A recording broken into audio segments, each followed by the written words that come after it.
साहिबगंज में शुक्रवार को भाजपा ने शहर के स्टेशन चौक पर कांग्रेस नेता के खिलाफ जोरदार विरोध प्रदर्शन किया।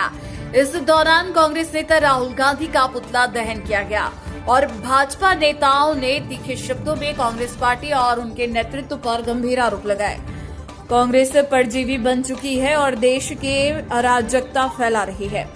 विरोध प्रदर्शन के दौरान भाजपा गणेश नेता तिवारी ने कांग्रेस पर तीखा हमला बोलते हुए कहा कि आज कांग्रेस पार्टी पूरी तरह से परजीवी हो चुकी है और दूसरों के बल पर राजनीति कर रही है।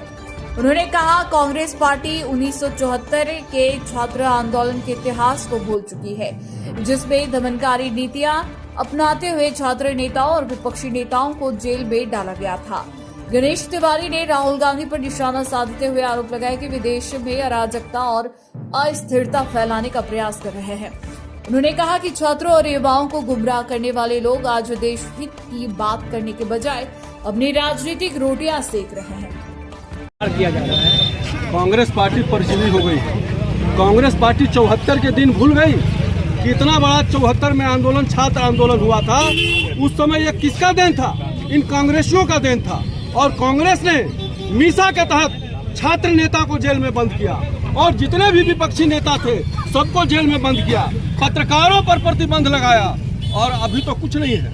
ये परजीवी हो गए हैं। दूसरे के बल पर ये राजनीति कर रहे हैं और ये हारते हारते आदरणीय मोदी जी से, भारतीय जनता पार्टी से, एनडीए से हारते हारते यह पार्टियां थक चुकी है। अब यह परजीवी हो गई है, खोज रही है कि किनको पकड़ के हम अपनी राजनीति को चमकाएं और ये भोले भाले हमारे छात्र नौजवान को गुमराह करने का काम कर रहे हैं। और मैं आपको बताना चाहता हूं, जब मनमोहन सिंह की सरकार थी उस समय मनमोहन सिंह जी के समय 18 बार पेपर लीक हुआ।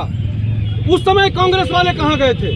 अभी जहां जहां कांग्रेसियों की सरकार है, जिन राज्यों में कांग्रेस के नेतृत्व में सरकार चल रही है, सभी राज्यों में इसी प्रकार पेपर लीक हुआ है। उस समय राहुल गांधी कहां चले गए थे? तो राहुल गांधी को एक मुद्दा चाहिए। अभी इन्होंने एथेनॉल का मुद्दा बनाया। एथेनॉल का मुद्दा जब नहीं चला, सरकार जांच करके बता दी कि इससे वाहन को कोई क्षति नहीं है, इंजन को कोई क्षति नहीं है, तो वह मुद्दा इनके हाथ से निकल गया। ये हमेशा किसी न किसी मुद्दे के तलाश में रहते हैं कि हम देश की जनता को गुमराह करें, देश के नौजवानों को गुमराह करें, छात्रों को गुमराह करें और गुमराह करके देश में अराजकता फैलाएं। और राहुल गांधी इसमें विफल हुए हैं। राहुल गांधी के नेतृत्व से यह छात्र संघ का नेतृत्व उनके हाथ से निकल चुका है। अभी आप छात्र के हितैषी थे तो आप चांदनी चौक क्यों नहीं गए? आपको चांदनी चौक पर जाकर के छात्रों की बात रखनी थी। आप चांदनी चौक नहीं गए। आप अलग अपना प्रधानमंत्री का आप आवास को घेर रहे हैं या क्या आप अपने आप को तानाशाही दिखा रहे हैं? तो यह निश्चित रूप से अराजकता यह फैलाना चाह रहे हैं। यह विदेशी फंडिंग के द्वारा देश में अराजकता फैलाना चाह रहे हैं। ये चाह रहे हैं कि भारत को हम नेपाल बना दे, भारत को हम बांग्लादेश बना दे। भारत और नेपाल और बांग्लादेश कभी नहीं बनेगा।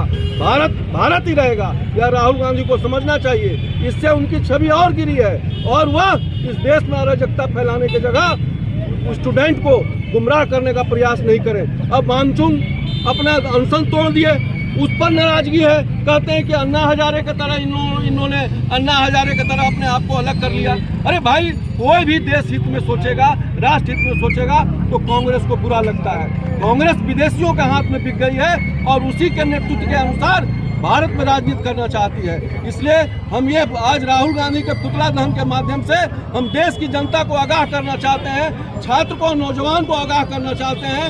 आपका जो भी मांग है निश्चित रूप से भारतीय जनता पार्टी के नेतृत्व में आदरणीय मोदी जी आपकी मांगों को सुसज्जित ढंग से पूरा करने का प्रयास करेंगे। मगर ऐसे लोगों के आप गुमराह मत बनिए ताकि देशद्रोही का मामला हमारे छात्र पर भी गलत ढंग से न थोपा जाए। इसलिए राहुल गांधी और कांग्रेस पार्टी को आगाह करना चाहते हैं कि नौजवान छात्रों को गुमराह करना बंद करें। और कभी कहते हैं संसद में प्रधानमंत्री का हम लोग अभिवादन सुनना चाहते हैं, संसद में बहस नहीं करना चाहती है भारतीय जनता पार्टी। जब संसद में बहस करने का उनको निमंत्रण दिया गया तो वो संसद छोड़ करके भाग गए। तो वो संसद में भी बहस करना नहीं चाहते हैं, सिर्फ देश के नौजवानों को गुमराह करना चाहते हैं। इसीलिए मैं देश के नौजवानों से आग्रह करना चाहता हूं कि ऐसे लोगों के चक्कर में पड़ के गुमराह नहीं हो और छात्र का जो समस्या है निश्चित रूप से वो देश की समस्या है और छात्रों की समस्या के लिए सब लोग चिंतित है कि छात्र के साथ अन्याय नहीं हो। बस बहुत बहुत धन्यवाद। भारत माता की जय।